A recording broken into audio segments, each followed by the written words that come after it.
El precio del azúcar. La principal función del azúcar es proporcionar la energía que nuestro organismo necesita para el funcionamiento de los diferentes órganos, como el cerebro y los músculos, funcionalidad esencial a lo largo de la vida y situaciones fisiológicas. Solo el cerebro es responsable del 20% del consumo de energía procedente de la glucosa, aunque también es necesaria como fuente de energía para todos los tejidos del organismo. De ninguna manera se debe satanizar el azúcar. De hecho, no es dañino siempre y cuando no se consuma en grandes cantidades. Es un excelente nutriente para el organismo. El azúcar es de fácil digestión, su metabolización no genera tóxicos y es una fuente de energía rápida. Ahora bien, cuando abusamos de la cantidad que ingerimos sufrimos consecuencias como aumento de peso, incremento en el riesgo de padecer problemas cardiovasculares y de desarrollar resistencia a la insulina, además de un deterioro de las funciones cognitivas. ¿Quieres saber cómo saber que te estás volviendo resistente a la insulina y en estado prediabético? Te dejo este dato que me interesó. Cuando consumes demasiado azúcar, al punto de que tus células ya no la necesitan como fuente de energía, ese exceso se acumula en forma de grasa alrededor de tus vísceras. Esa grasa que vemos en el área abdominal nos predispone a una condición llamada resistencia a la insulina o estado prediabético. Otra de las cosas es la presencia de granos oscuros alrededor del cuello. Si tienes alguna de esas, ve a ver al médico. Vestigialidad. Los órganos vestigiales son estructuras biológicas que en el pasado tuvieron alguna función importante en nuestros antepasados pero que, a día de hoy, en nuestra especie, no desempeñan ningún papel, al menos de forma aparente. Los humanos tenemos órganos vestigiales porque la evolución no ha tenido tiempo de hacerlos desaparecer por completo, lo que explica que tengamos estructuras que ocupan un espacio más o menos grande del cuerpo que están involucionadas respecto a las que tenían nuestros antepasados pero que siguen ahí. La única característica en común de todos los órganos vestigiales es la carencia de funcionalidad, y es que no solo no cumplen con ninguna finalidad biológica, al menos, de forma aparente, sino que, además, pueden infectarse, como por ejemplo el apéndice, o fracturarse, como las vértebras del coxis. Las muelas del juicio son otro claro ejemplo de órgano vestigial. Es más, es una estructura que es evidente que no debería estar ahí, pues ni cumple con ninguna función ni está bien integrada en nuestra fisionomía.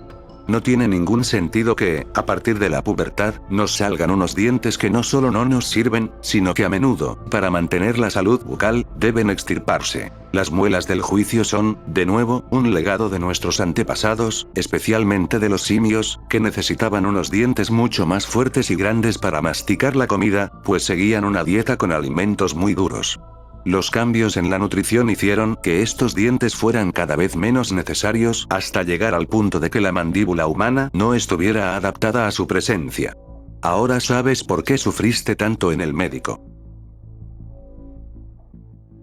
Rabia en humanos. La rabia en humanos es una enfermedad viral grave causada por el virus de la rabia, que afecta el sistema nervioso central, el cual puede causar la muerte en 5 a 7 días en caso de no recibir el tratamiento adecuado. A medida que la enfermedad se va desarrollando, comienzan a aparecer otros síntomas relacionados con la función cerebral, como ansiedad, confusión, agitación, comportamiento anormal, alucinaciones e insomnio. Cuando surgen síntomas relacionados con la función cerebral, generalmente, la enfermedad es fatal, por lo que la persona puede ser hospitalizada para que se le administre medicación intravenosa y, de esta forma, intentar aliviar el malestar.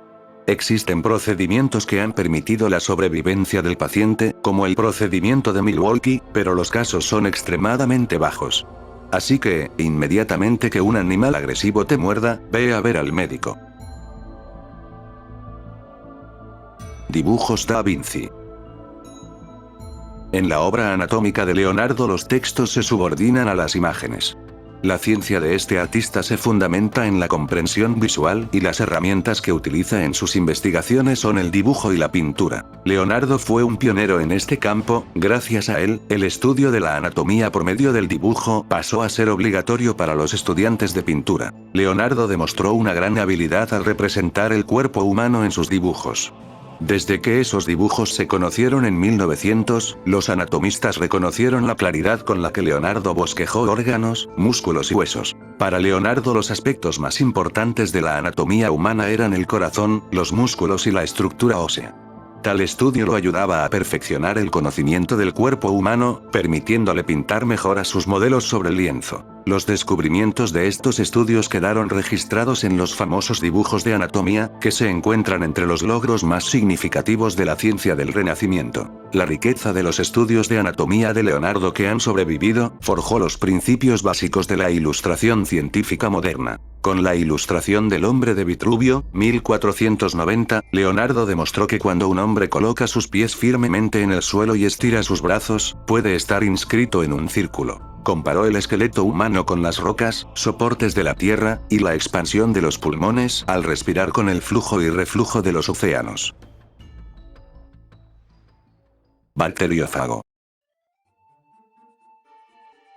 Los bacteriófagos son un grupo de virus, también conocidos como fagos, que son capaces de infectar y multiplicarse dentro de las células bacterianas y promover su destrucción. Este tipo de virus no provocan enfermedades o alteraciones en el cuerpo humano, debido a que poseen preferencia por células procariotas, es decir, células menos evolucionadas, como las que se encuentran en las bacterias. Además, son capaces de estimular la respuesta inmunitaria del organismo, de manera que no atacan las bacterias buenas del organismo, que pertenecen al microbioma, sino solo aquellas que causan enfermedades. Si bien este tipo de terapia se ha descrito desde hace años, es solo ahora que ha ganado protagonismo en la literatura, debido al aumento del número de bacterias que no responden a tratamientos convencionales con antibióticos. Sin embargo, a pesar de ser una técnica favorable, la fagoterapia posee ciertas limitaciones. Cada tipo de bacteriófago es específico para determinada bacteria, de esta forma, estos fagos no podrían ser utilizados de forma aislada para combatir infecciones causadas por varios microorganismos. No obstante, en este caso podría formularse un cóctel de fagos de acuerdo con los microorganismos identificados como responsables por la infección. Asimismo, principalmente debido al ciclo lisogénico, los bacteriófagos pueden provocar la transferencia de genes de resistencia a la bacteria, tornando el tratamiento ineficaz. Tuberculosis silenciosa. No todas las personas infectadas por las bacterias de la tuberculosis se enferman. Por eso, existen dos afecciones relacionadas con la tuberculosis: la infección de tuberculosis latente y la enfermedad de tuberculosis. Las bacterias de la tuberculosis pueden vivir en su cuerpo sin que usted se enferme. Esto se denomina infección de tuberculosis latente. En la mayoría de las personas que inhalan las bacterias de la tuberculosis y se infectan, su cuerpo puede combatir las bacterias para impedir que se multipliquen. Las personas con infección de tuberculosis latente no tienen ningún síntoma, no se sienten mal, no pueden transmitir las bacterias de la tuberculosis a los demás. Por lo general, tienen una reacción positiva en la prueba cutánea de la tuberculina o un resultado positivo en el examen de sangre para detectar la tuberculosis. Pueden presentar enfermedad de tuberculosis si no reciben tratamiento para la infección de tuberculosis latente. Muchas personas que tienen infección de tuberculosis latente nunca presentan enfermedad de tuberculosis. En estas personas, las bacterias de la tuberculosis permanecen inactivas durante toda la vida, sin provocar la enfermedad. Pero en otras personas, especialmente las que tienen el sistema inmunitario débil, las bacterias se vuelven activas, se multiplican y causan la enfermedad de tuberculosis. Es una enfermedad curiosa que aprovecha tu mayor momento de debilidad para añadirle tuberculosis a tu cáncer, o tuberculosis a tu anemia. Por lo cual, siempre es bueno hacer un análisis de laboratorio de vez en cuando. Los gatos y el aborto. ¿Conoces a una mujer que cuando se encontraba embarazada su doctor le aconsejó regalar a su gato? Esta recomendación es muy común y desafortunadamente es innecesaria. La toxoplasmosis es causada por un parásito microscópico llamado Toxoplasma gondii. Y si una mujer embarazada se infecta con este parásito del toxoplasma por primera vez cuando se encuentra embarazada, puede abortar o dar luz a un bebé con defectos de nacimiento. Sin embargo, un dato interesante es que, si estuvo infectada en el pasado con toxoplasma y se reinfecta durante el embarazo, el bebé no sufrirá daños. ¿En dónde entran los gatos en esta ecuación? Pues una de las especies más vulnerables son los gatos, debido a que estos suelen cazar presas que están infectadas con este parásito. Pero sigue siendo algo exagerado el tener que regalar a tu gato por el miedo de que esto ocurra. Por lo cual, no regales a tu gato, mejor cuídalo y cuídate a ti también. Papillomavirus. El Papiro Evers es uno de los documentos más antiguos e importantes que habla sobre el uso de las propiedades curativas de las plantas para la medicina, posee detalles de preparados medicinales con plantas que se usan actualmente. Además de ello, se trata de uno de los descubrimientos más importantes del antiguo Egipto. Es un registro de los medicamentos antiguos egipcios, ellos hacían un gran uso de las plantas para tratar diversas afecciones, es por esto que el Valle del Nilo se conoce como la cuna de la medicina, posee plantas y árboles traídos de Persia y la India. A pesar de que en varios manuscritos de la época del reinado de Keops se encontraron referencias del uso de hierbas medicinales, el Papiro Evers es considerado como uno de los más importantes registros que se conservaron de la medicina en la historia. Su origen se remonta al año 1550 a.C. y fue hallado por el egiptólogo Georg Evers. Entre estas formulaciones se encuentran preparados para tratar diferentes dolencias como artritis, mordeduras de animales, afecciones intestinales, dolores de cabeza, problemas en el embarazo, fracturas, quemaduras, entre otras cosas. Las plantas que se usan en estos tratamientos son mirra, incienso, cardamomo, eneldo, tomillo e hinojo, entre otros. Medicamentos prohibidos. Es casi imposible pensar en que existan medicamentos que en vez de ayudar, dañen al ser humano. Pero los hay incluso en épocas modernas, los cuales son prohibidos en algunos países por sus extremos efectos secundarios, como lo son el apizaban, un anticoagulante que evita la coagulación de la sangre en padecimientos extraños, que puede producir todo lo contrario dependiendo de ciertas marcas. Que sí, no solo es el compuesto como tal el que es prohibido, sino también la marca que la elabora. Y luego tenemos los medicamentos prohibidos en diversas fases de la niñez, la adultez, la vejez, e incluso los embarazos. Es un tema demasiado complejo del cual, si me pongo a hablar, haría un documental de 1 hora, por lo cual te dejaré un link de los medicamentos prohibidos por etapas y países.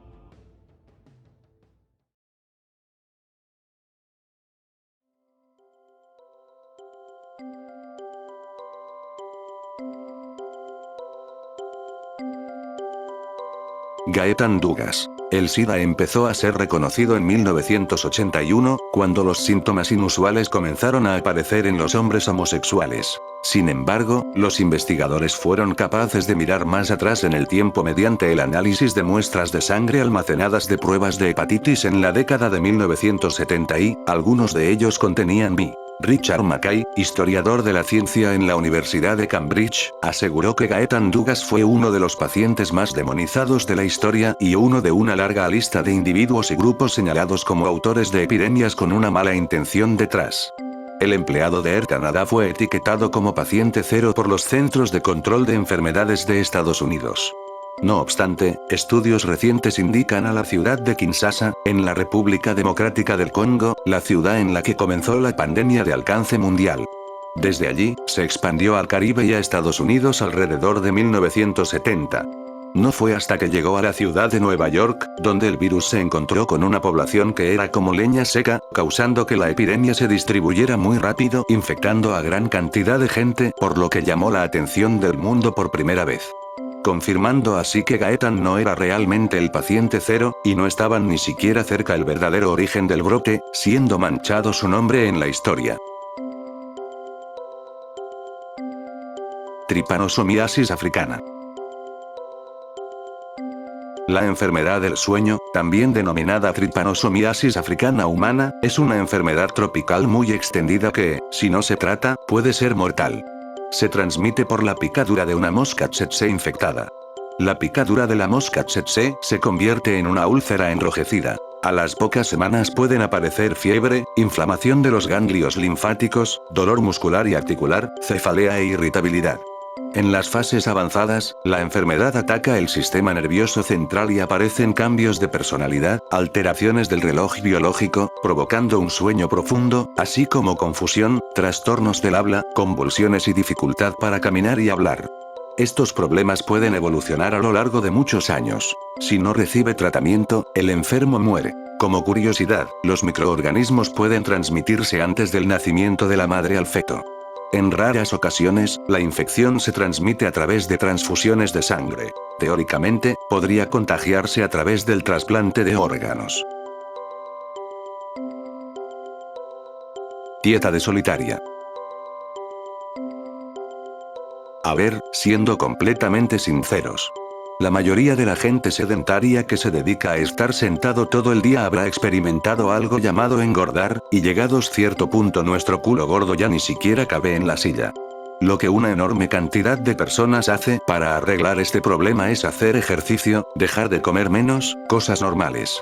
Pero algunas personas llevan su indulgencia al extremo haciendo una simple regla de 3. Si cuando tenemos parásitos estos consumen nuestra comida, ¿qué pasa si me compro uno en internet y me lo como para que haga el trabajo sucio por mí?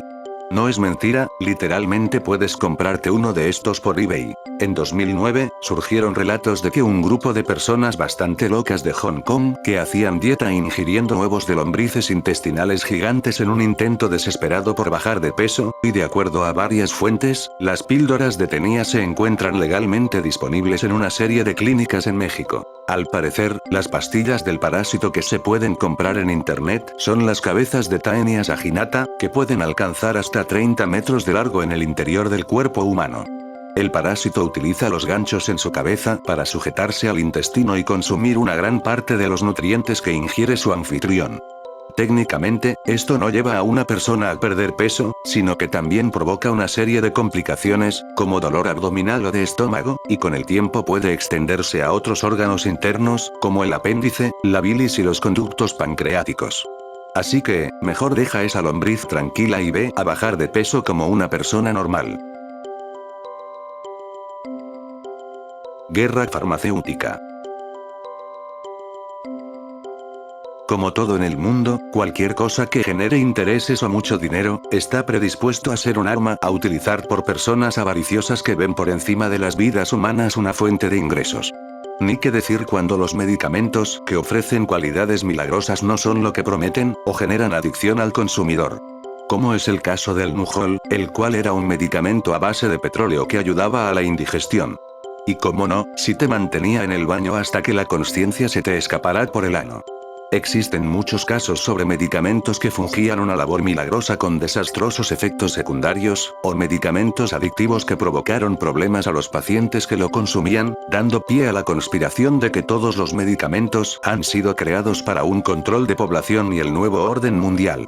Otros añaden que ciertas enfermedades como el cáncer ya tienen una cura, pero esta se oculta del público general para seguir generando ganancias. Pero honestamente, siento que están pecando demasiado de las capacidades humanas con la última afirmación. Síndrome por descompresión. La enfermedad por descompresión, conocida informalmente como la enfermedad del buzo, es una afección causada por la compresión y la descompresión de los gases contenidos en el cuerpo durante el descenso y el rápido ascenso durante el buceo. La presentación clínica de la enfermedad por descompresión puede ser inespecífica y variable, con un tiempo de aparición que puede variar desde inmediatamente hasta 12 horas después de salir a la superficie. Esto ocurre porque el aire está compuesto principalmente de nitrógeno y oxígeno. Puesto que el aire sometido a presión elevada se comprime, cada inspiración realizada en las profundidades contiene muchas más moléculas que una inspiración en la superficie. Dado que el organismo utiliza continuamente el oxígeno, por lo general el exceso de moléculas de oxígeno inhaladas bajo una presión elevada no se acumula. Sin embargo, el exceso de moléculas de nitrógeno sí se acumula en la sangre y los tejidos. A medida que va disminuyendo la presión exterior durante el ascenso tras una inmersión o durante la salida de un entorno de aire comprimido, el nitrógeno acumulado que no puede expirarse de inmediato forma burbujas en la sangre y los tejidos. Estas burbujas pueden expandirse y lesionar los tejidos o bien obstruir los vasos sanguíneos de varios órganos, ya sea directamente o provocando pequeños coágulos de sangre. Como nota adicional, la forma en la que el ser humano ha lidiado con este inconveniente se llama buceo por saturación, que se realiza entrando en un tanque grande de alta presión en la superficie, donde los buzos absorben una mezcla de oxígeno y helio hasta que sus cuerpos estén saturados con los dos gases. Luego se transfieren a una cápsula. La existencia de la saturación por la sangre evita problemas con la presión atmosférica, y aunque sigue siendo algo inseguro, es la mejor forma en la que el ser humano ha logrado permanecer tanto tiempo bajo el agua. Valery Spiridonov. A mediados de la pasada década empezaron a aparecer noticias en la prensa española e internacional protagonizadas por un neurocirujano turinés, Sergio Canavero, anunciando la realización del primer trasplante de cabeza del mundo. Incluso estaba ya señalado el aspirante a unir su cabeza a un nuevo cuerpo. En realidad lo que se trasplantaría es un cuerpo a una cabeza y no al revés. Un informático ruso llamado Valery Spiridonov, de 30 años de edad, residente en una ciudad cercana a Moscú. Valery padecía una atrofia muscular espinal, una enfermedad congénita y progresiva que le mantenía con serias discapacidades motoras en silla de ruedas desde la infancia. No obstante, esto jamás se logró. No porque hubiera un impedimento moral, iban a hacerlo en China, en un hospital en Vietnam. Ni tampoco el financiamiento, el cual hubo bastante. Sino algo más simple. El paciente ruso cambió de opinión, se casó con una compatriota y ambos se fueron a vivir a Estados Unidos, donde tuvieron un hijo y montaron una empresa de inteligencia artificial que aparentemente les va muy bien, con lo cual se olvidó de su trasplante. Ninguno de los otros 50 candidatos que decía tener Canavero se ha formalizado como posible receptor, aunque en 2018 anunció que el trasplante se haría a un enfermo chino del que tampoco se supo más. Zoantropía. La zoantropía es un trastorno psicológico en el que la persona cree haberse convertido en un animal o que puede transformarse. Existen varios tipos de zoantropía según el animal que la persona crea ser. En la literatura científica podemos encontrar hasta 56 casos clínicos de zoantropía, y parece haber muchos más casos en la historia aunque no hayan sido registrados. Aunque muy pocos casos se han registrado, la creencia es muy antigua y está representada en diferentes culturas. En la Edad Media, a personas que mostraban signos de zoantropía se las creía poseídas o endemoniadas, y eran perseguidas y quemadas. Con el tiempo y el avance de la medicina, se llegó a la conclusión de que estas personas podían padecer un trastorno mental, más que una posesión. Además, el avance científico apartó poco a poco las creencias populares, y los casos de zoantropía, si ya eran pocos, se redujeron. Es difícil saber exactamente qué causa esta patología, dado que hay muy poca información y las investigaciones no son del todo precisas. Todo parece apuntar a que los síntomas de la zoantropía se atribuyen a trastornos mentales como la esquizofrenia. Biodescodificación. La biodescodificación intenta encontrar el significado emocional de cada enfermedad. Es decir, qué significa cada afección o dolor que una persona puede sufrir. Para esta propuesta alternativa, la salud física y la emocional están íntimamente relacionadas. Así, cada persona es una unidad en la que se combinan ambos factores. Es una propuesta de la medicina alternativa que intenta encontrar el origen metafísico de cada enfermedad, o su significado emocional, para buscar a partir de allí la forma de sanar. Mantiene como propuesta que toda enfermedad tiene un origen emocional o metafísico, es decir, está causada por algún tipo de sentimiento que no se manifiesta como tal, y por eso se proyecta en el plano físico del cuerpo. La biodescodificación no reemplaza a otro tipo de terapias o tratamientos, sino más bien que los complementa. En este sentido, la sanación verdadera viene dada a partir de la comunión plena entre el cuerpo y el alma. Catalepsia. Durante largo tiempo uno de los grandes miedos universales de la humanidad era el ser enterrado con vida, llegando incluso a la actualidad. Por desgracia este temor no era infundado, puesto que existen numerosos casos conocidos de personas, aparentemente muertas, enterradas estando aún en vida. Este fenómeno de muerte aparente es conocido como catalepsia, y aunque actualmente existen numerosas formas de confirmar la muerte de una persona, en los albores de la medicina estos casos fueron muy numerosos. Este trastorno ha sido tradicionalmente conocido como muerte aparente, obteniendo su fama de una serie de casos en los que algunas personas fueron enterradas vivas en estado de catalepsia, y de las cuales se pensaba que habían fallecido. La causa de esta confusión es que una persona en estado de catalepsia puede pasar desde unos pocos minutos hasta algunas semanas paralizada, sin mostrar signos evidentes de vida. Aunque a primera vista parezca un trastorno terrorífico, dado que este aparece de forma repentina y la persona continúa consciente, no es una afección grave y la persona puede recuperarse con regularidad una vez determinada la afección. Por otro lado, se han registrado casos de catalepsia en personas sanas. Habitualmente, su aparición está relacionada con otros trastornos como diagnósticos graves de esquizofrenia, de histeria y en algunas psicosis. Muñecos anatómicamente correctos. No les voy a mentir, este tema fue especialmente fuerte de digerir y honestamente, jamás había sabido de su existencia. Es interesante de entender por qué existen, pero debo aclarar, esto es algo que posiblemente no quieras saber.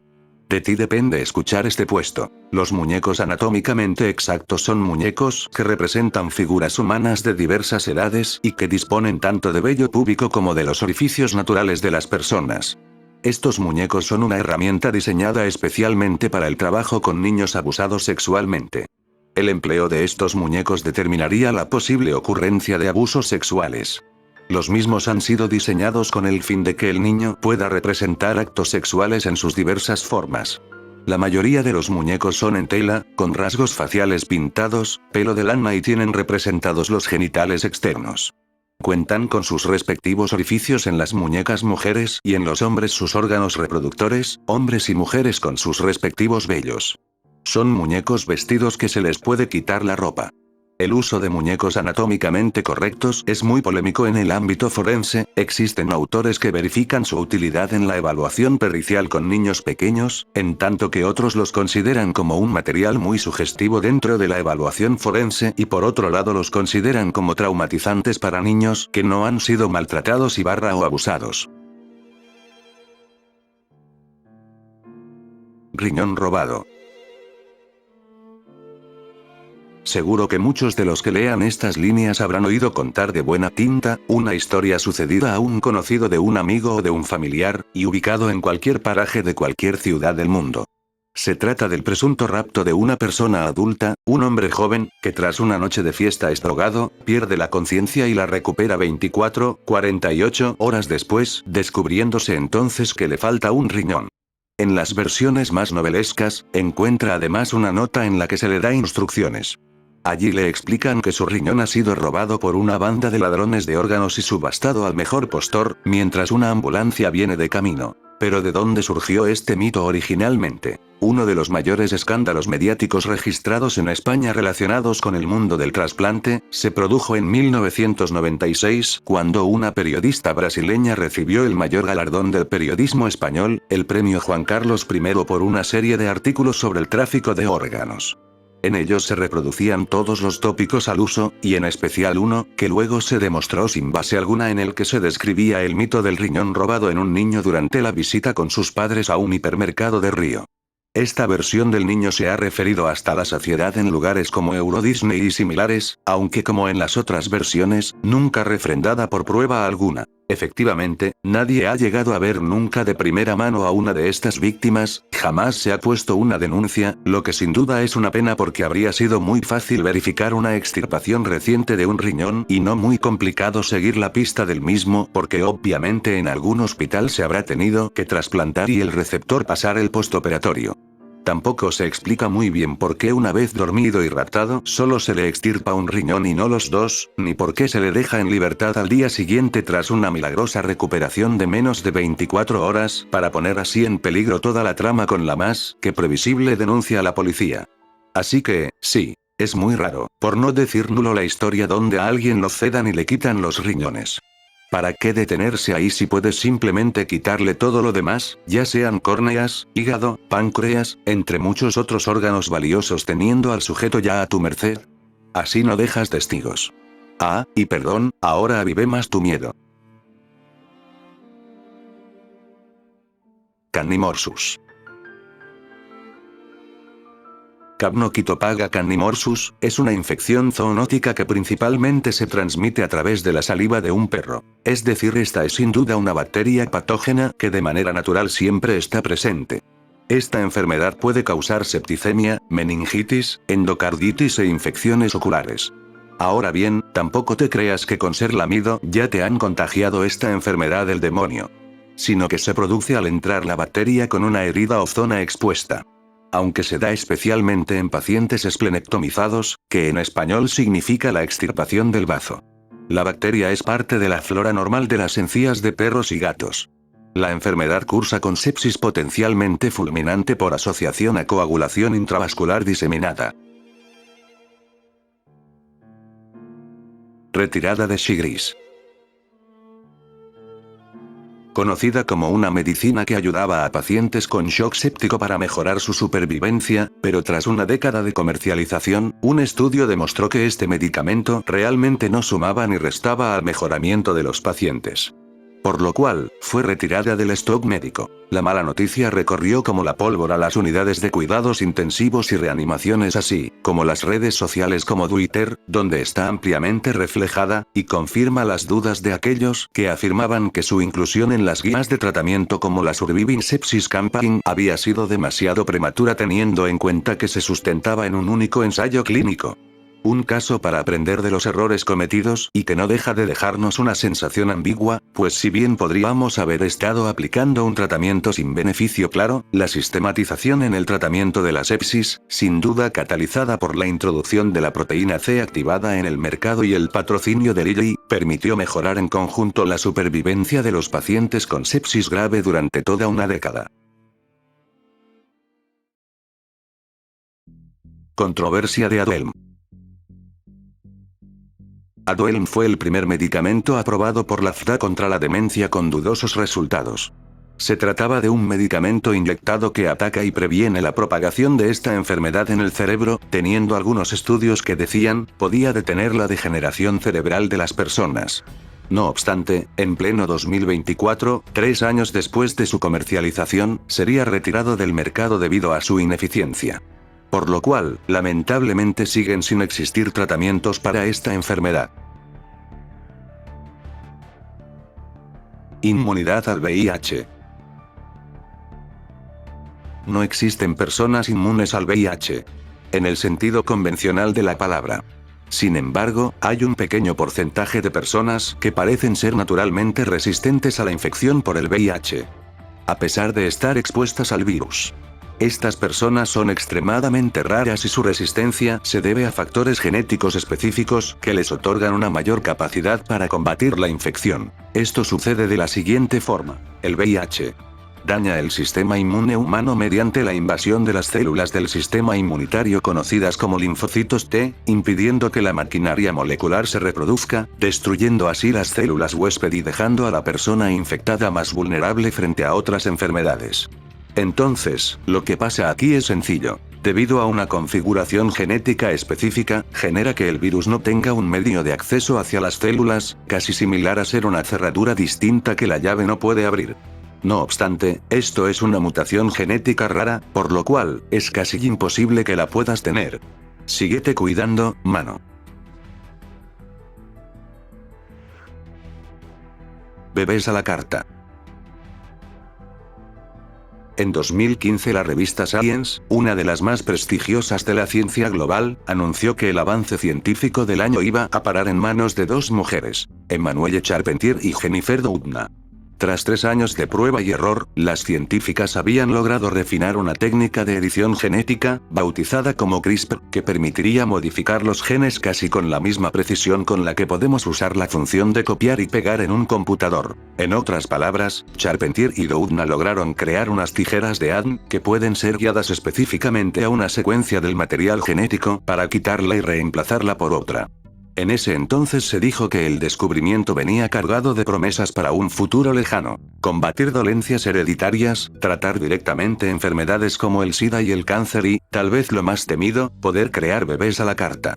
Crear niños modificados para no sufrir enfermedades que actualmente cargamos los humanos. Esto, por supuesto, despertó 2 carreras científicas. La de los genetistas alrededor del mundo que dedicaron sus pruebas de laboratorio a explorar cómo perfeccionar estas tijeras genéticas, pues la técnica CRISPR resulta, además, relativamente barata. Y las discusiones entre bioéticos. Estaban los que veían el CRISPR como una oportunidad única para combatir las 6.000 enfermedades causadas por la mutación de un gen y los que temían por las implicaciones que podrían tener estas modificaciones en la sociedad.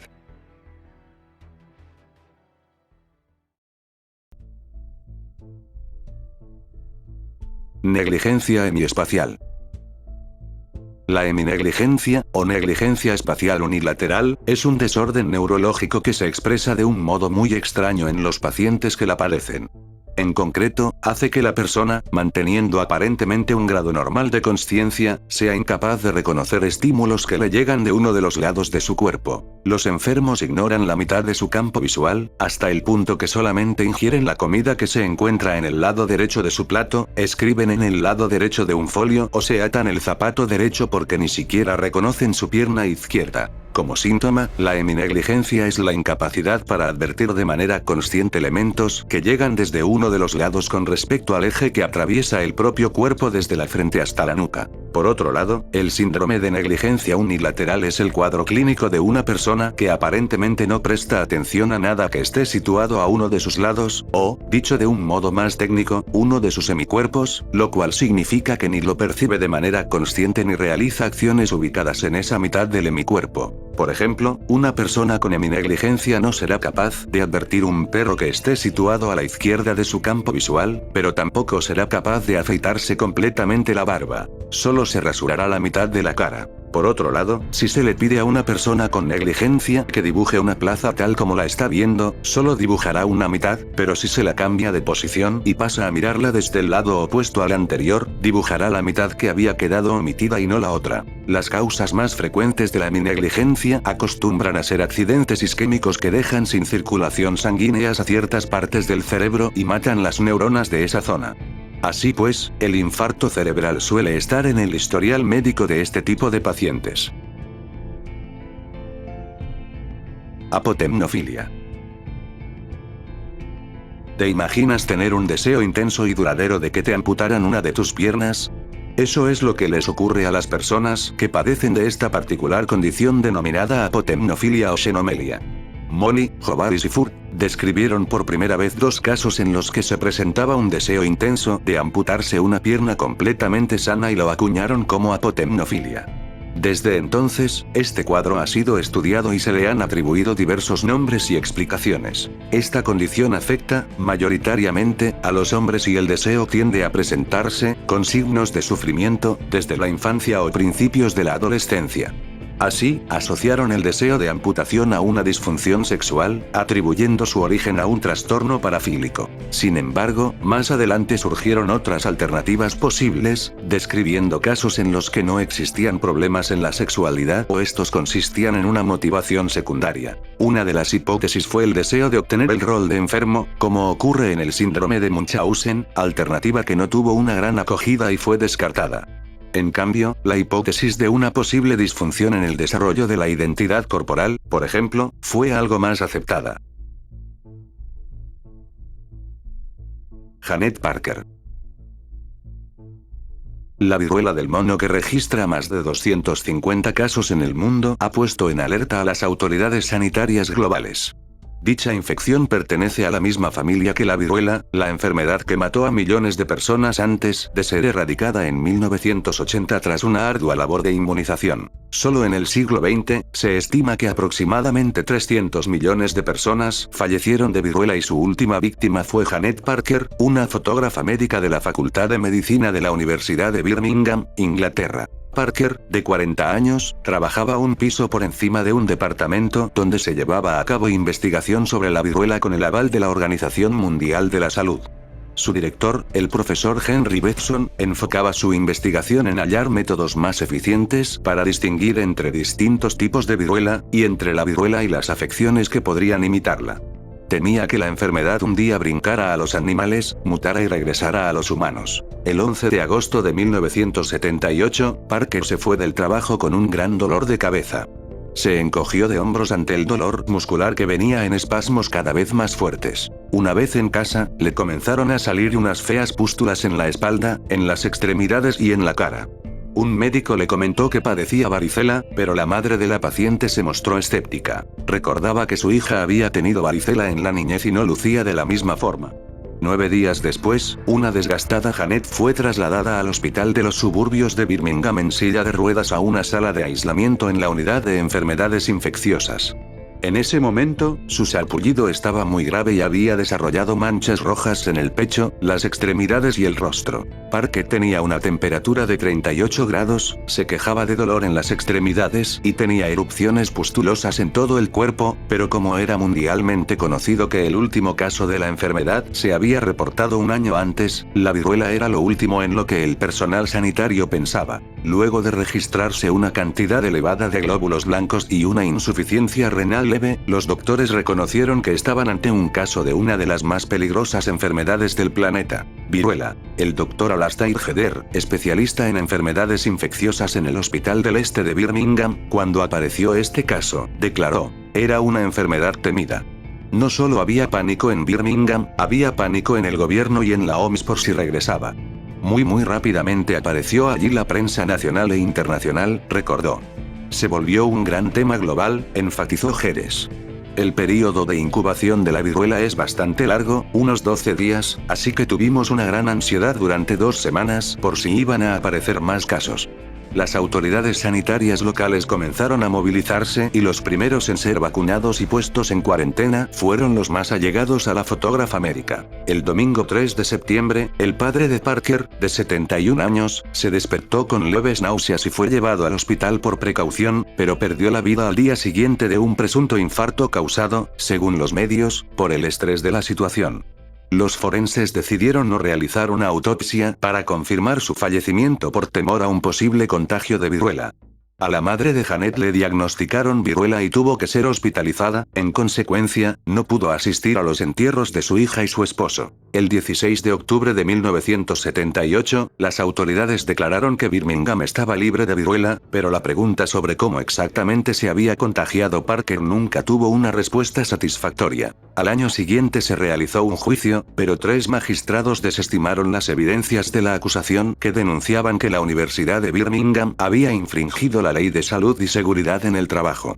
Ante la ley, el profesor Betson había quedado librado de cualquier culpa. En 1980 un informe liderado por el gobierno británico indicó que no había duda de que Janet Parker se había infectado en el laboratorio. El documento sugería que eso habría podido ocurrir de 3 maneras distintas: por una corriente de aire, por contacto personal o a través del uso de un equipo o aparato contaminado. Con el tiempo todo regresó a la normalidad, y no hubo más brotes de viruela. En 1980, 2 años después del fallecimiento de Parker, la viruela fue oficialmente declarada como una enfermedad erradicada por la medicina. CURU. El CURU, temblar de miedo o muerte de la risa, es una enfermedad neurodegenerativa e infecciosa causada por un prión, un agente infeccioso formado por la proteína priónica que puede crear agregados moleculares aberrantes. El CURU es una enfermedad muy rara causada por una proteína infecciosa, prión, que se halla en algún tejido cerebral humano contaminado. El CURU se da en personas de Nueva Guinea, quienes practicaban una forma de canibalismo que consistía en comer, en una especie de sopa, los cerebros de los familiares fallecidos como parte del rito. Este ritual cesó en la década de los años 60, pero incluso a principios del siglo XX se detectaron algunos casos lo que confirmaron que la enfermedad conlleva un largo periodo de incubación. El CURU no tiene tratamiento y desemboca en la muerte causada generalmente por neumonía o infección debida a las úlceras por presión o escaras, lesiones de la piel por fricción o presión continuada sobre ella. Teratomas. Un teratoma es un tipo congénito, se desarrolla antes del nacimiento, bastante común de tumor sólido que contiene tejidos de aspecto normal como pelo, dientes y hueso, y muy rara vez órganos enteros como, por ejemplo, ojos. Este tipo de tumor surge cuando las células germinales comienzan a replicarse de forma anormal, contrariamente a su naturaleza. Un teratoma surge cuando una bolsa de células germinales comienza a multiplicarse y varias formas diferentes de tejido comienzan a desarrollarse aunque el tejido generalmente no es funcional. Históricamente, estos crecimientos habían sido de inmenso interés para los investigadores médicos y profesionales. Los tumores de teratoma de tamaño particularmente grande o de naturaleza anormalmente compleja se conservaron como especímenes. Los médicos estaban entusiasmados con la oportunidad de operar en este tipo de crecimientos. Necrosis licuefactiva. La necrosis licuefactiva es un tipo de necrosis en la que el tejido muerto se convierte en una sustancia líquida. Esta afección generalmente ocurre en el sistema nervioso central, especialmente en el cerebro. Durante la necrosis, las células del cuerpo mueren y, a veces, estas células son digeridas por lisosomas, que son enzimas que se encuentran en todo el cuerpo. Cuando estas células necróticas se digieren, se puede formar un quiste lleno de un líquido similar al pus como su producto. La necrosis licuefactiva suele estar relacionada con la formación de un absceso, con mayor frecuencia en el cerebro. Los abscesos son áreas hinchadas en el cuerpo que están llenas de pus y otros líquidos. La necrosis licuefactiva generalmente es causada por infecciones bacterianas o fúngicas que dañan las células del sistema nervioso central. El sistema nervioso central está formado por el cerebro, la médula espinal y los nervios. Cuando las bacterias u hongos ingresan al cuerpo, pueden llegar al sistema nervioso central y causar daño a las células del cerebro, progresando potencialmente a necrosis licuefactiva. Antoine Kingman. Cuando el Little Boy explotó a 750 metros sobre Hiroshima durante la hora punta del lunes por la mañana, nadie había visto nada igual. Una gran luz llenó el cielo, un sonido capaz de aplastar edificios recorrió la ciudad y 80.000 personas murieron al instante. Las estadísticas son justamente famosas. Hasta un 40% de la población muerta, 2/3 de la ciudad destruida y fuegos artificiales a 4.000 c, pero la experiencia de los supervivientes tras el desastre es menos conocida y más inquietante. En su libro Last Train to Hiroshima, El último tren a Hiroshima, Charles Pellegrino examina miles de testimonios. Entre los horrores del envenenamiento por radiación y la tormenta de fuego inicial, descubrió una criatura exclusiva del desierto atómico: los hombres hormiga. Cuando el cielo explotó, tuvieron la mala suerte de sobrevivir. Con los rostros vueltos hacia la explosión, les habían arrancado la piel del cráneo, dejando solo una sustancia negra parecida al cuero, sin ojos ni nada. Todo lo que quedaba era un agujero rojo donde antes habían estado sus bocas. Tropezaron en las afueras de Hiroshima, evitados por otros supervivientes, pero el verdadero horror era el sonido que hacían. Según Pellegrino, los caimanes no gritaban. Sus bocas no podían emitir sonidos. El ruido que hacían era peor que gritar. Emitían un murmullo continuo, como langostas en una noche de verano. Caminaban sin rumbo aparente, siguiendo uno a otro, cayendo a los ríos para aliviar su dolor, o sin ningún dolor alguno, debido a la ausencia de sus nervios. Otros mencionaron que eran fantasmas andantes. No había expresión en su rostro, ya que carecían de uno. No había nada, solo una entidad encorvada y cubierta de oscuridad caminando sin rumbo hasta finalmente caer. Leschnian. El síndrome de Leschnian es un trastorno genético y metabólico que afecta a los niños desde su nacimiento y provoca graves trastornos neurológicos, alteraciones cognitivas y distintos problemas de conducta. El síndrome de Leschnian se caracteriza por presentar 3 síntomas principales: problemas neurológicos, trastornos cognitivos y sobreproducción de ácido úrico. Uno de los primeros síntomas de esta enfermedad es la aparición de cristales de ácido úrico, de color anaranjado, que suelen empapar el pañal del niño afectado. La sobreproducción de este compuesto provoca, posteriormente, la formación de cálculos en los riñones, la uretra o la vejiga, que se depositan en las articulaciones y, con el tiempo, producen artritis y otras afecciones, gota, dolores articulares, etc. Otro de los síntomas más habituales en este trastorno es la conducta autolesiva que presentan los pacientes, que necesitan morderse compulsivamente las yemas de los dedos y los labios. Un comportamiento muy similar a las compulsiones que se dan en el trastorno obsesivo-compulsivo. Estos síntomas de automutilación pueden exacerbarse por el estrés. Los niños con síndrome de Leschnian presentan, asimismo, retraso psicomotor, que se suele hacer evidente entre los 3 y los 6 meses de edad. Se retrasa la sedestación, no pueden sostener la cabeza, presentan hipotonía y movimientos de tipo atetoide. Este trastorno también provoca que los niños no puedan ponerse de pie y caminar, ni realizar movimientos involuntarios desencadenados por actos voluntarios, coreoatetosis y balismo. Jeanna Giese. El 12 de septiembre de 2004, Jeanna asistía al servicio religioso de su iglesia, Patrick Fond du Lac, en la ciudad de Milwaukee, estado de Wisconsin, en el noreste de Estados Unidos. Buena estudiante, orgullo de sus padres, amante de los animales, Jeanna trazó su cita con la fatalidad en plena ceremonia religiosa. Cuando un murciélago sobrevoló el interior del templo y empezó a tropezar contra los Vitreaux, la chica se propuso expulsarlo al exterior no porque considerara que, después de todo, era una presencia malévola en la casa de Dios, sino para que ningún feligrés matara al pobre animalito. Logró echarle un trapo o una prenda encima, lo tomó en sus manos, lo llevó al exterior y lo dejó en libertad. Antes, el murciélago le mordió el dedo índice de la mano izquierda, una cosa de nada, una pequeña herida superficial que la mamá de Jeanna limpió con agua oxigenada. 37 días después, Jeanna empezó a padecer síntomas extraños. Temblores, cierta dificultad para caminar, visión doble, una fiebre inexplicable, cierta dificultad para hablar y un movimiento involuntario del brazo derecho. Lo grave es que su salud se deterioraba por horas. La internaron en el Hospital Infantil de Wisconsin, en Wauwatosa, una pequeña ciudad de 50.000 habitantes, al sur del estado.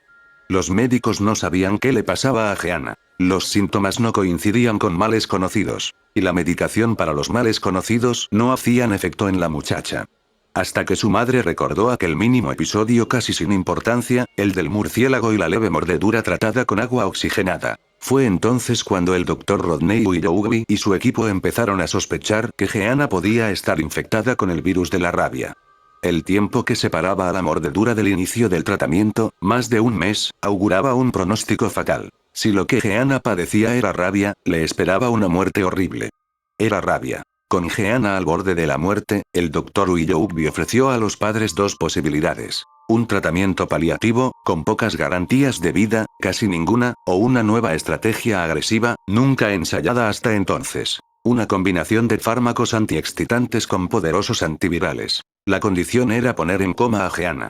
La teoría del Willoughby y su equipo decía que si la mayoría de las muertes provocadas por la rabia eran causadas por una disfunción cerebral temporal y no por un daño cerebral permanente, poner a dormir el cerebro de la muchacha le daría tiempo a su cuerpo de generar los anticuerpos necesarios para vencer al virus. Era una carta audaz. Era la última carta. Indujeron el coma farmacéutico de Jeanna, en principio por 7 días, con 2 potentes drogas, ketamina y midazolam. No la inocularon contra la rabia, pero le administraron 2 fuertes antivirales, ribavirina y amantadina. Luego, monitorearon minuto a minuto la presencia de anticuerpos contra la rabia en el organismo de la chica y de ácidos nucleicos del virus en su saliva. Pasada la semana, se redujeron los antivirales y Jeanna recobró el sentido, su estado de alerta permanente, de manera progresiva. A los 31 días la sacaron del aislamiento, estaba en cuarentena, porque ya no se detectaron rastros de rabia en su organismo. El virus había sido vencido. En 2006 regresó a su casa y a su colegio con secuelas leves. Su estado cognitivo no sufrió alteraciones. Padece un leve entumecimiento en la zona del dedo mordido, cierta alteración en el tono muscular del brazo izquierdo y cierto andar más amplio, por definirlo de alguna manera, cuando corre. Así se convirtió en el primer ser humano en sobrevivir al virus de la rabia sin tratamiento específico contra el virus. Adderall. El Adderall XR es un medicamento estimulante del sistema nervioso central que tiene en su composición dextroanfetamina y la anfetamina. Este medicamento es utilizado para el tratamiento del trastorno del déficit de atención e hiperactividad, TDAH, y de la narcolepsia en algunos países, debido a que el uso de esta sustancia es altamente controlado, por tener un alto potencial de abuso y adicción, debiendo utilizarse solo por indicación médica y no excluye la necesidad de otras terapias. Este medicamento actúa directamente en el sistema nervioso central, aumentando los niveles de actividad cerebral y, por este motivo, se ha utilizado de forma ilegal por estudiantes con el objetivo de mejorar su desempeño en los exámenes. Es importante mencionar que el uso del Adderall no está aprobado en algunos países como México, Colombia y Argentina, sin embargo, es comercializado en otros como Estados Unidos y España, por ejemplo, con la presentación de la receta médica. Los hijos de la talidomida. La talidomida fue un fármaco sintetizado por Wilhelm Kunz y comercializado por la empresa farmacéutica alemana Grünenthal entre los años 1957 y 1961. Se empleaba como sedante y como calmante de las náuseas en aquellas embarazadas con hiperémesis gravídica durante los 3 primeros meses de gestación. Como sedante tuvo mucho éxito porque comparado con otros sedantes barbitúricos que había disponibles en aquel momento, tenía la ventaja de que en caso de una ingestión masiva no era letal. Sin embargo, en el caso de las embarazadas tuvo efectos devastadores, ya que más tarde se demostró que era teratogénica. El mecanismo teratogénico era doble, por una parte, pasaba a través de la placenta de las embarazadas, ejerciendo su efecto de manera directa sobre el feto, y, por otra parte, también afectaba a los espermatozoides de los hombres que la consumían teniendo efectos teratogénicos desde el momento de la concepción. Entre los efectos teratogénicos que es capaz de producir se encuentran las focomelias, dismelias y amelias, que son básicamente la malformación o ausencia total o parcial de alguna o diversas extremidades. En estos niños se diagnosticaron otras malformaciones como cardiopatías congénitas de diversos tipos, atresías y estenosis del tubo digestivo, microcefalia, anencefalia, malformaciones renales y en los órganos de los sentidos y cara. No fue hasta el inicio de los años 60 cuando médicos de Alemania y Australia relacionaron estas malformaciones en recién nacidos con el hecho de que las madres habían tomado talidomida al principio del embarazo. Los efectos imprevistos de la talidomida se sospecharon y se confirmaron porque la asociación entre el uso del fármaco en el embarazo y el nacimiento de bebés sin miembros fue impresionante. Prácticamente nunca antes se habían visto ese tipo de deformidades. Esto hizo saltar todas las alarmas y en el año 1961 el fabricante retiró la talidomida del mercado. En España se retiró en 1963. Muchos años después, tras una serie de campañas públicas y demandas judiciales, las víctimas empezaron a recibir indemnizaciones. Sin embargo, no fue hasta el 2012, poco después del 50 aniversario de la descripción de los efectos teratogénicos de la talidomida, cuando la empresa farmacéutica pidió por primera vez disculpas públicamente. El número de víctimas con estas terribles anomalías fue inmenso. En los 46 países donde se prescribió la talidomida, hubo miles de bebés afectados, sumando más de 12.000 casos en todo el mundo. En España se calcula que pudieron ser alrededor de 2.500 a 3.000 los afectados. Aproximadamente falleció el 15% de los afectados, siendo los continentes más afectados Europa y África. Todo esto motivó un cambio de paradigma en la medicina de la época, en la que reinaba la medicina experimental, así llamada por el propio Claude Bernard, hacia una medicina más basada en la evidencia. El gran inconveniente de la línea de pensamiento de la medicina experimental derivaba de que el saber práctico se adquiría exclusivamente mediante la extrapolación del conocimiento teórico o experimental. Si esto se aplica al caso de la talidomida, es fácil darse cuenta como un error teórico, como lo fue el asumir que la barrera placentaria es impermeable a los medicamentos, conllevó efectos catastróficos en miles de recién nacidos. Por tanto, se puede decir que la talidomida fue un punto de partida y de inflexión en la percepción de los riesgos de los medicamentos, y, en consecuencia, de la implantación de un marco de protección científico, ético y legal. Unos 60 años más tarde de la catástrofe de la talidomida, a día de hoy existen normativas muy estrictas sobre investigación preclínica y clínica, recomendaciones sobre el uso de fármacos en embarazadas, así como sistemas de vigilancia de defectos congénitos e identificación de teratógenos. Ley Justina. En homenaje a Justina Locané, una niña de 12 años que falleció el 22 de noviembre de 2017 por no concretar su trasplante de corazón, sus padres realizaron una campaña de concientización que terminó cambiando para siempre la realidad de los pacientes que esperan un órgano en Argentina, y se sancionó una norma que dispone que cualquier ciudadano puede ser donante. El primer impacto fue un récord de aumentos en la cantidad de inscriptos en el INCUCAI.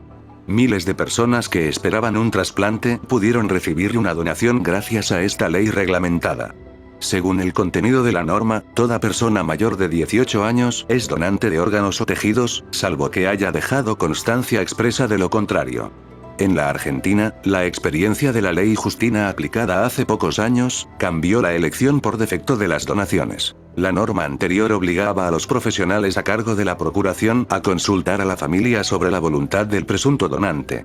A partir de ahora, toda persona es donante de órganos salvo que manifieste su disconformidad, y no al revés. Lo que dificultaba las donaciones. Ahí sí, cambia cuando el paciente fallece. Es obligación del médico preguntarle a los familiares o al tutor si decide o no donar sus órganos. Tuve que mover cielo y tierra para obtener la información, así que la dejo abajo en la descripción.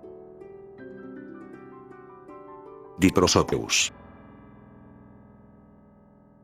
La diprosopia, también conocida como duplicación craneofacial, es una malformación congénita extremadamente rara por la cual partes o toda la cara están duplicadas en la cabeza. A pesar de que clásicamente se la consideró un hermanamiento siamés, a lo cual se parece, esta anomalía no es normalmente debida a la fusión o separación incompleta de dos embriones, sino en realidad el resultado de una actividad anormal de la proteína SHH, o mejor conocida como Sonic Hedgehog. Y sí, escuchaste bien. El nombre de esta proteína se inspira en el de Sonic el erizo, el personaje de videojuegos, y es parte de la idiosincrasia en la tradición de nombramiento en las búsquedas de la biología molecular. El SHH y su gen correspondiente juegan una función importante en la señalización craneofacial durante el desarrollo embrionario. Entre otras cosas, SHH gobierna la anchura de las características faciales, rigiendo sobre su anchura y duplicación, a menudo en una forma de imagen en espejo. Esto ha sido demostrado en laboratorio al introducir pelotitas de la proteína SHH en embriones de pollo, resultando en el nacimiento de pollos con dos picos. Cantidades inadecuadas de esta proteína pueden provocar ciclopía o características faciales insuficientemente desarrolladas. Reprimir tus estornudos puede matarte. Aunque existen una serie de trucos para intentar evitar los estornudos, como es el caso de presionar con el dedo la punta de la nariz, aguantar la respiración unos segundos o colocar la lengua en el paladar, los expertos aconsejan no frenarlos. Cerrar la boca y tapar la nariz a la vez nunca es una buena idea, ya que podría provocar distintos daños. En el estornudo, la presión del aire es tan fuerte que si intentamos reprimirlo podemos sufrir la rotura de un vaso sanguíneo de la nariz, de los ojos o del tímpano, lo que nos provocaría una mancha roja en el globo ocular o una pequeña hemorragia nasal. Inflamaciones de las fosas nasales o del tímpano, dolor de oído y de cabeza, mareos, daños en las estructuras que rodean al tímpano o alteraciones en la audición son otras posibles consecuencias de tratar de estornudar hacia adentro. No es habitual, pero hay casos documentados de problemas graves de salud originados por aguantarse un estornudo. Los más leves tienen que ver con el sangrado a través de la nariz, mientras que los más graves están relacionados con aneurismas cerebrales y desgarros en el esófago y la faringe, la garganta. Incluso hay quienes han sufrido colapsos pulmonares con consecuencias mortales. Hospital Aston Hall. Hoy sabemos que en el Hospital Psiquiátrico Aston Hall se llevaban a cabo terapias con el llamado suero de la verdad. Esta manera de proceder, junto a las diferentes denuncias que existen sobre lo que ocurrió, nos invitan a pensar que aquel lugar, en apariencia sanatorio, fue poco menos que una casa del terror. El Hospital Psiquiátrico Aston Hall se volvió tristemente célebre después de que comenzaran a hacerse públicas las denuncias de varias personas que había estado internadas allí, siendo apenas unos niños o adolescentes. Esto ocurrió en 1993. Poco después fue demolido y en su lugar se construyó un complejo residencial. Lo que de verdad ocurrió en el Hospital Psiquiátrico Aston Hall tal vez no se sepa nunca.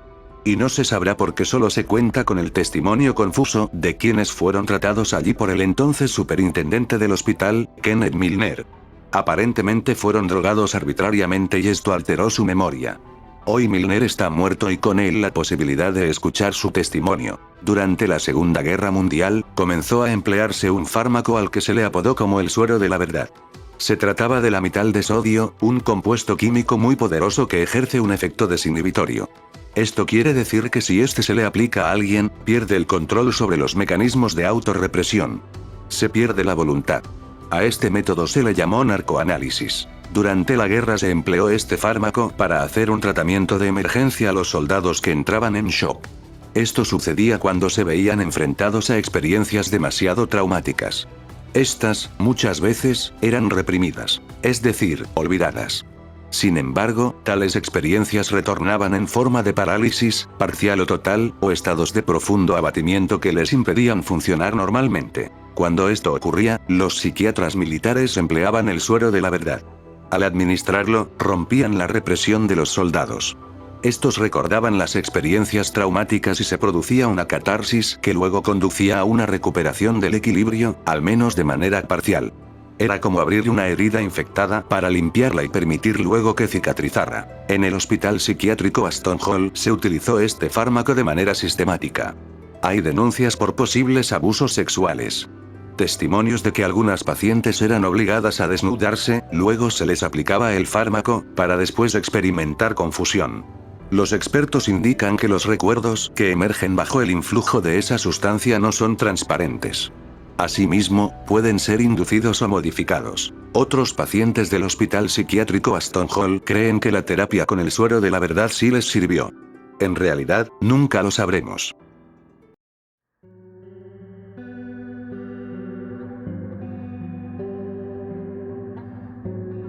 Fraude de GSK.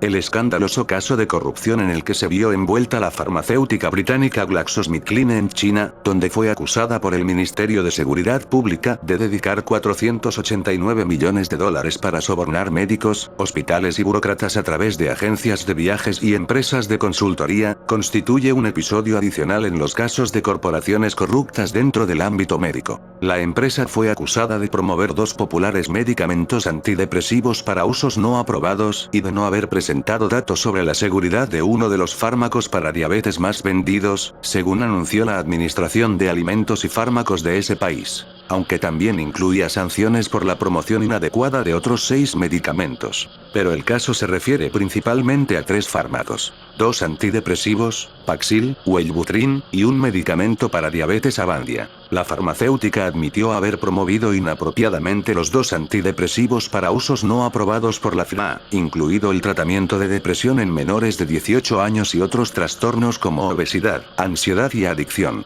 Se calcula que, solo de la Avandia, se calcula que entre 50.000 y 100.000 pacientes diabéticos sufrieron innecesariamente un infarto o muerte.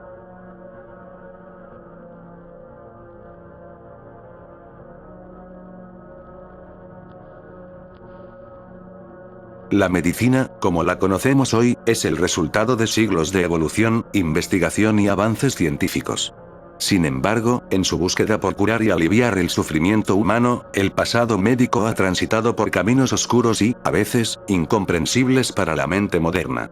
Uno de estos caminos es el canibalismo en la medicina, una práctica que, aunque suene escalofriante, formó parte integral de las terapias médicas en diversas culturas y épocas. El canibalismo en la medicina tiene raíces profundas, extendiéndose a lo largo de la historia desde la antigüedad hasta bien entrado el Renacimiento. Esta práctica, lejos de ser un tabú, se consideraba una forma legítima de tratamiento médico, basada en la creencia de que consumir partes del cuerpo humano podía transferir la fuerza vital del difunto al paciente, curando enfermedades y restaurando la salud.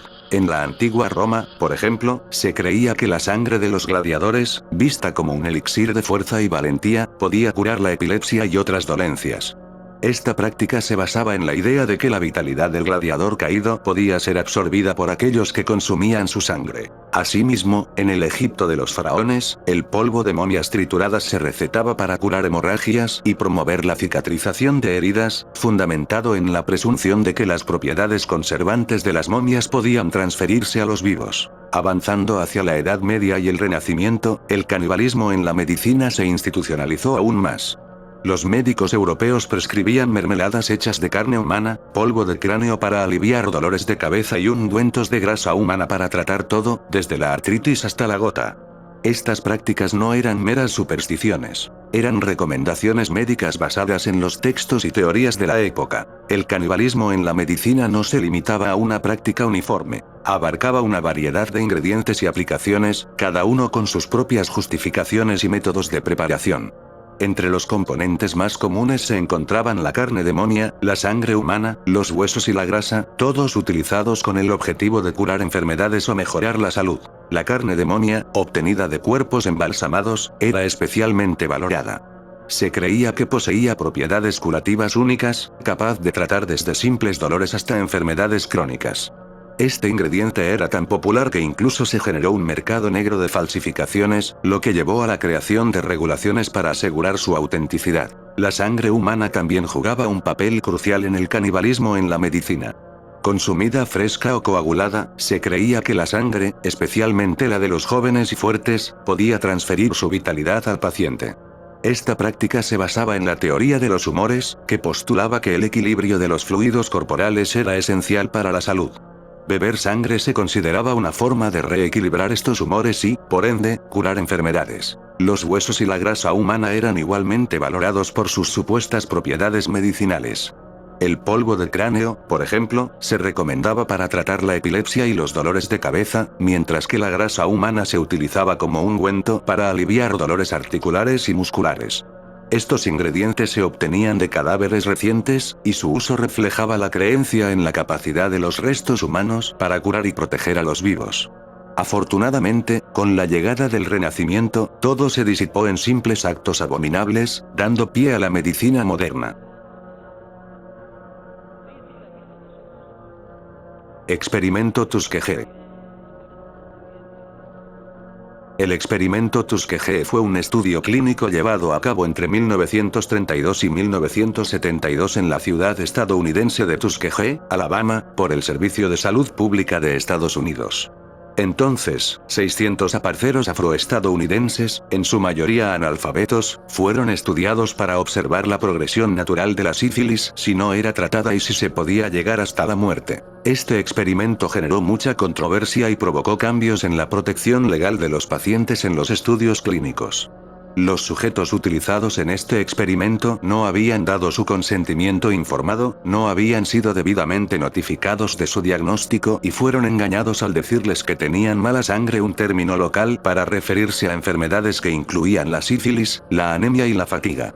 Les dijeron que si participaban en el estudio recibirían tratamiento médico gratuito, transporte gratuito a la clínica, comidas y un seguro de sepelio en caso de fallecimiento. En 1932, cuando empezó el estudio, los tratamientos para la sífilis eran muy tóxicos, peligrosos y de efectividad cuestionable.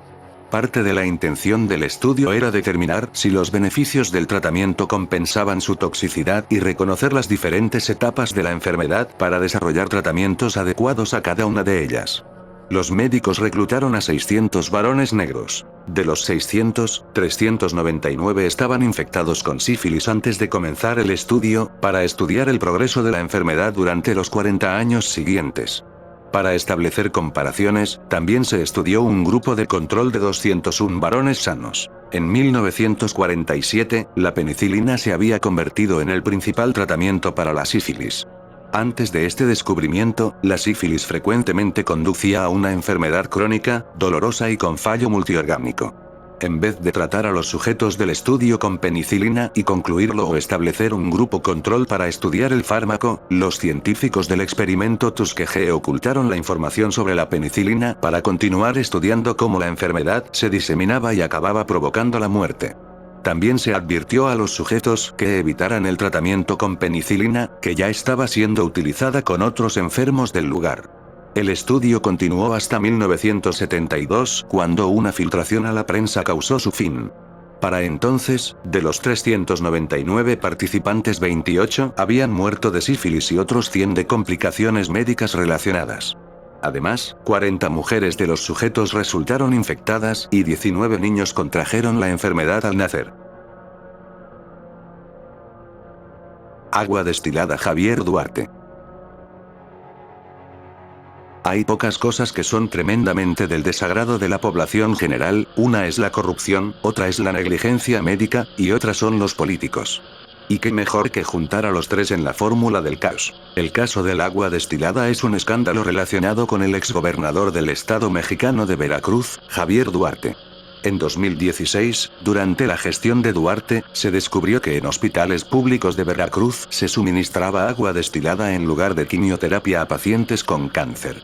Este fraude afectó gravemente a los pacientes, ya que no estaban recibiendo el tratamiento médico adecuado. Después de que este caso salió a la luz, Javier Duarte fue detenido en Guatemala en abril de 2017 y posteriormente extraditado a México para enfrentar cargos por corrupción y otros delitos durante su mandato como gobernador de Veracruz.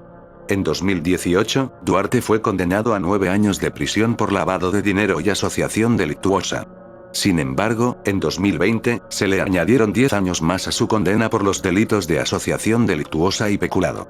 Este caso es emblemático de la corrupción que ha afectado a la política mexicana y ha tenido un impacto devastador en la vida de muchas personas. Placentofagia. La placentofagia es el acto de consumir la placenta después del parto. La placenta es un órgano temporal que se forma durante el embarazo y proporciona nutrientes y oxígeno al feto en desarrollo, así como elimina los desechos del feto a través de la madre. Después del parto, la placenta se expulsa del útero. La práctica de la placentofagia ha existido en diversas culturas durante siglos, y se lleva a cabo de diversas maneras, como comerla cocida, deshidratada y convertida en cápsulas, o incluso añadirla a batidos o recetas culinarias. Se argumenta que la placentofagia puede tener varios beneficios potenciales, como ayudar a reducir el riesgo de depresión posparto, a aumentar la producción de leche materna, proporcionar nutrientes importantes, como hierro y hormonas, y ayudar en la recuperación física después del parto. Sin embargo, es importante destacar que la evidencia científica que respalda estos beneficios es limitada y controvertida, y la placentofagia también conlleva riesgos potenciales, como la transmisión de enfermedades si la placenta no se procesa adecuadamente. La placentofagia ha ganado cierta popularidad en algunos círculos en los últimos años, pero sigue siendo objeto de debate y controversia en el ámbito médico y científico.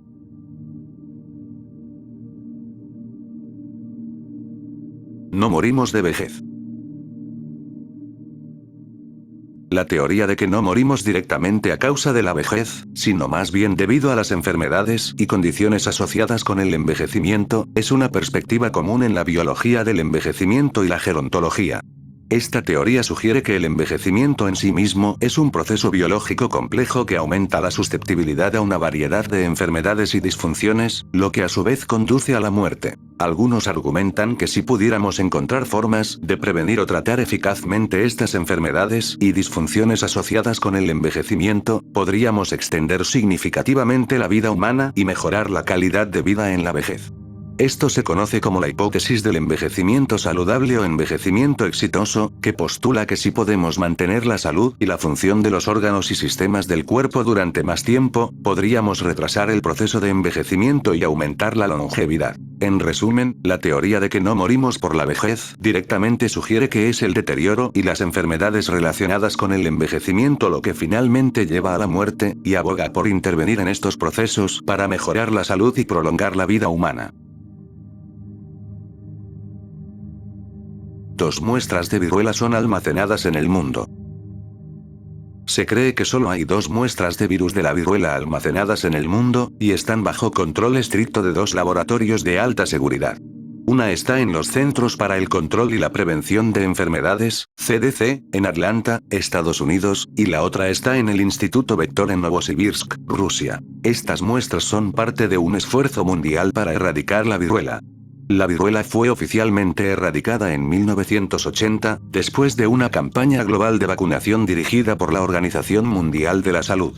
Sin embargo, dado el potencial para su uso como arma biológica, se decidió mantener estas muestras para la investigación científica y para desarrollar vacunas en caso de que fuera necesario. Recordemos que tanto la viruela como la peste bovina han sido de las pocas enfermedades que la humanidad ha podido erradicar.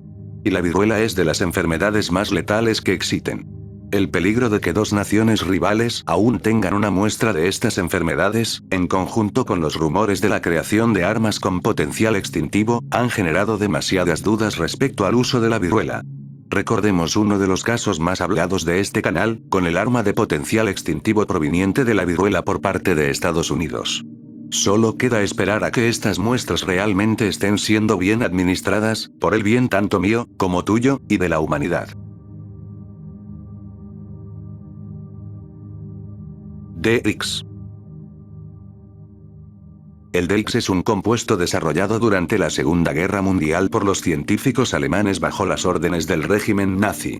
Se trata de una droga experimental creada con el propósito de mejorar la resistencia y el rendimiento de los soldados.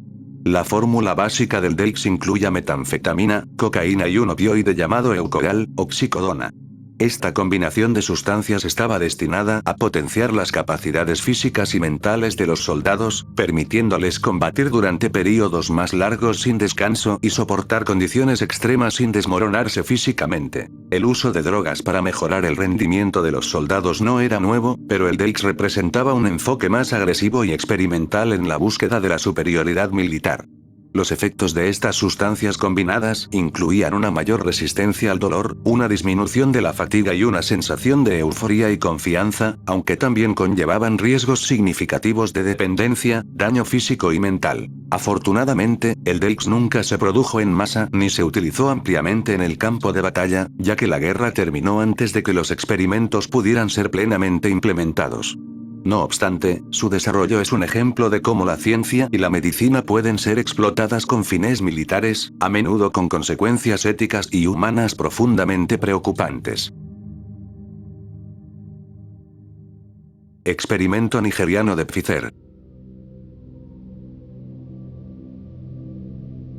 El experimento nigeriano de Pfizer se refiere a un evento trágico ocurrido en 1996 en Kano, Nigeria, que involucró a la empresa farmacéutica estadounidense Pfizer y su medicamento Trovan, también conocido como Trovafloxacina, un antibiótico, que fue administrado a niños durante un brote de meningitis. En ese momento, Nigeria estaba luchando contra un brote de meningitis que había afectado a miles de personas, en su mayoría niños.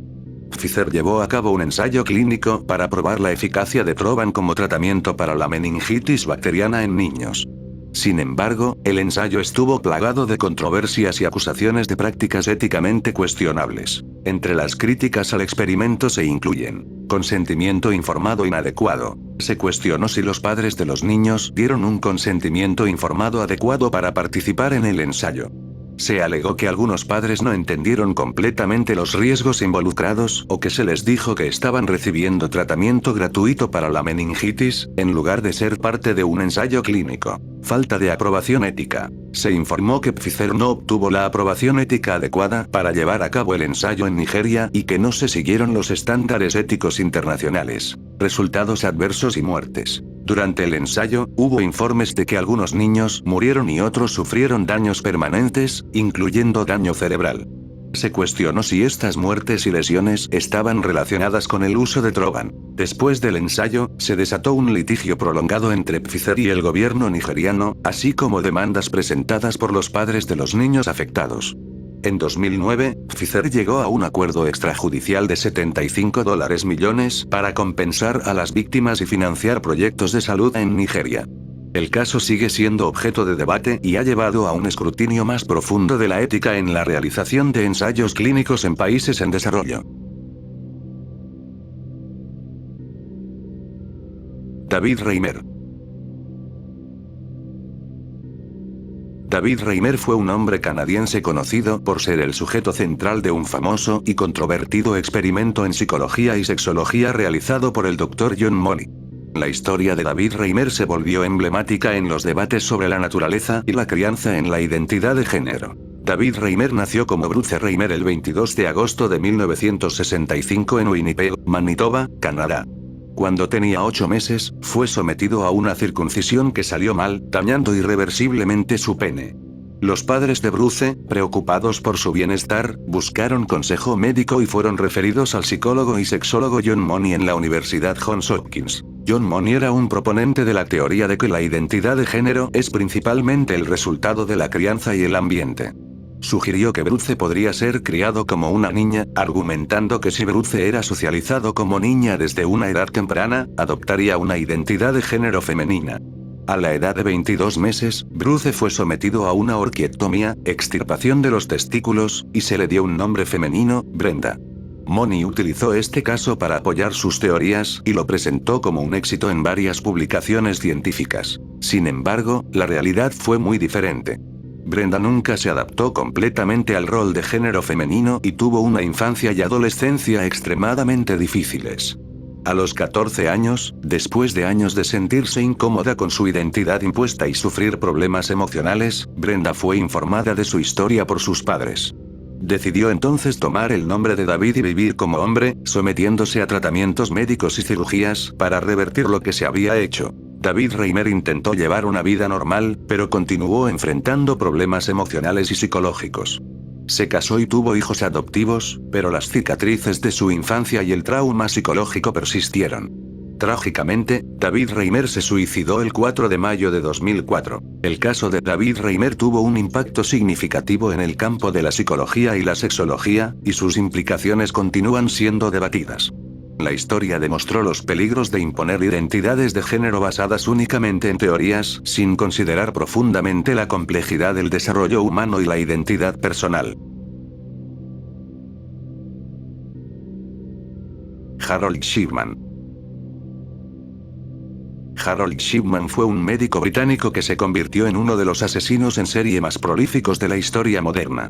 Nació el 14 de enero de 1946 y murió el 13 de enero de 2004. Shipman trabajaba como médico general en Hyde, Greater Manchester, Inglaterra.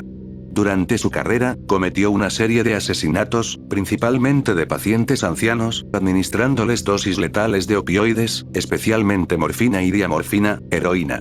Su modus operandi implicaba falsificar registros médicos para hacer parecer que las muertes eran resultado de causas naturales. A pesar de que algunos colegas y miembros del personal médico expresaron sospechas sobre la alta tasa de muertes en la práctica de Shipman, pasaron desapercibidas durante años.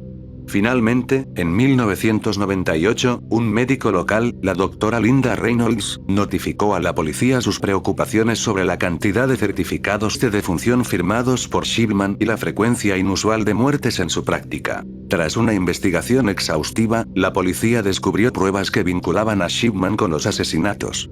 En 2000, fue arrestado y acusado de 15 asesinatos, aunque la cantidad total de sus víctimas podría ser mucho mayor. Durante el juicio, Shipman fue condenado por el asesinato de 15 pacientes y recibió una cadena perpetua. Más tarde, una investigación pública, conocida como el Informe Shipman, concluyó que Shipman probablemente había matado a al menos 215 personas entre 1975 y 1998, aunque algunas estimaciones sugieren que el número podría ser aún mayor. El caso de Harold Shipman ha generado un intenso escrutinio sobre la regulación médica y la supervisión de los médicos en el Reino Unido, así como un renovado énfasis en la seguridad del paciente y la detección temprana de comportamientos médicos inapropiados. Su historia también ha sido objeto de libros, documentales y películas debido a su naturaleza inquietante y a la magnitud de sus crímenes.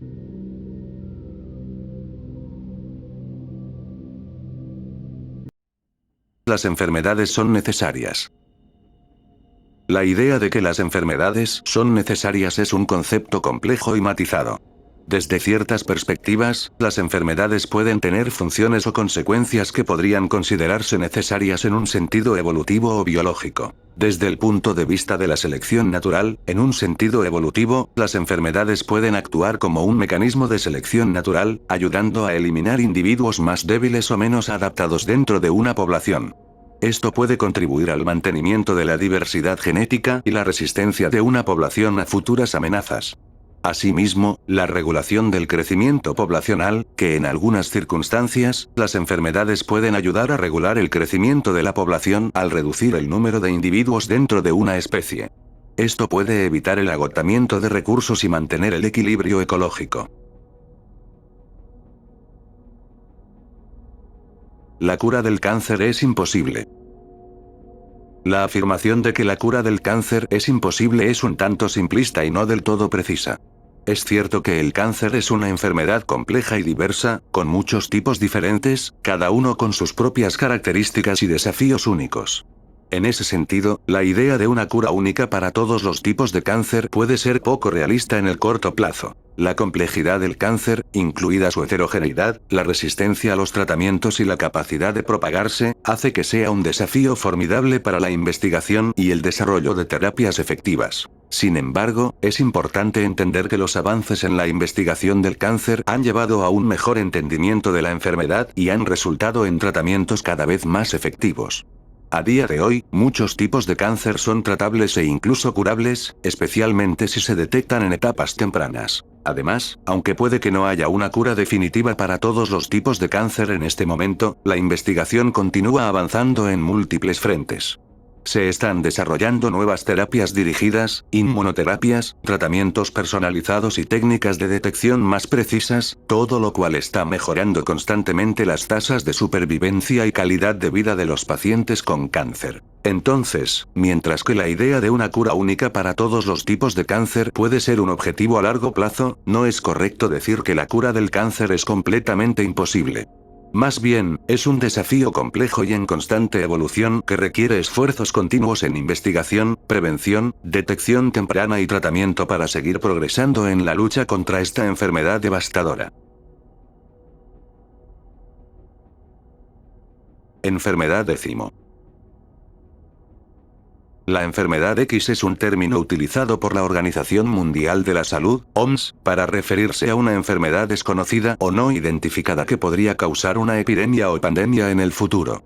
La inclusión de la enfermedad X en la lista de las prioridades de investigación y desarrollo de la OMS es una medida preventiva para fomentar la preparación y la respuesta ante amenazas epidemiológicas desconocidas. La idea detrás de la enfermedad X es reconocer que, a pesar de los avances en la vigilancia epidemiológica y la prevención de enfermedades, siempre existe la posibilidad de que surjan nuevas enfermedades infecciosas que presenten desafíos significativos para la salud pública.